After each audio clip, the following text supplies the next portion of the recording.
एक बार कोई मेरे से पूछने लगा कि आपने एक चीज बताई कि आपने बोला कि प्रकृति वहीं से आई है, तो उसको याद है उस चीज की, उसको पता है कि वो क्या है।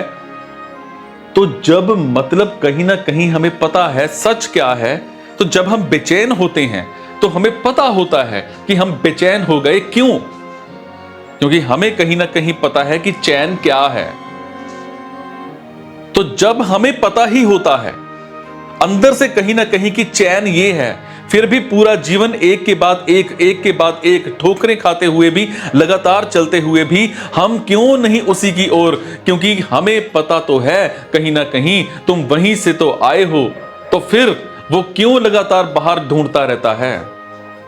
तो मेरा जवाब था, क्योंकि तुम अपने लिए चैन मांग रहे हो। तुम कह रहे हो तुम्हें चैन मिल जाए, तुम्हें चैन मिल जाए, तुम्हें ऐसा चैन मिल जाए जिसका तुम अनुभव कर सको।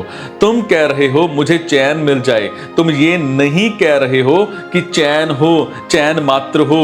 वो तो बहुत छोटी बात है ना। चैन सिर्फ शांति, तुम उसमें एक अवांछित तत्व घुसेड़ देते हो, मुझे शांति मिले। अब तुम चाह रहे हो ये दोनों एक साथ हों, क्या? शांति और मुझे चैन मिले, इसीलिए मिलता नहीं, क्योंकि ये दोनों साथ हो नहीं सकते। तुम ही तो बेचैनी हो, तुम्हारे बचे बचे तुम्हें चैन कैसे मिलेगा? तुम अपने लिए मांग रहे हो, तुम अनुभव करना चाहते हो। अध्यात्म के रास्ते में जो सबसे बड़ी बाधा है वो ये है, तुम्हें अनुभव चाहिए, तुम्हें शांति का अनुभव चाहिए, तुम्हें सत्य का अनुभव चाहिए, और अनुभव तुम्हें हो सके इसके लिए तुम्हें बचे रहना होगा। तुम खुद को बचा ले गए तो अध्यात्म हो नहीं सकता। सारी दिक्कत ही यही है कि हम रसास्वादन में लग जाते हैं। हर प्रकार का अनुभव एक तरह के भोग की मांग है। जब तुम कहते हो कि खाना स्वादिष्ट है, तब तुम यही तो कह रहे हो कि तुम्हें स्वाद का अनुभव हुआ। आहा हा हा हा, अनुभव ही तो भोग है ना। इसी तरीके से तुम शांति का भी भोग करते हो, कंजप्शन। मुझे शांति मिले, ठीक वैसे जैसे तुम बोलते हो मुझे पैसा मिले, मुझे कुछ मिले, मुझे कुछ मिले, तो किसके लिए मिले?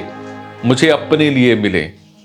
तो शांति मुझे मेरे लिए मिल रही है, तो मैं खत्म हो जाऊंगा या मोटा हो जाऊंगा? मोटा हो जाऊंगा, इसीलिए नहीं मिलती। मांग तो तुम सही चीज रहे हो, पर गलत आदमी के लिए। तुम्हें परमात्मा तो चाहिए, पर किसके लिए? अपने लिए। तो वो मिलेगा नहीं।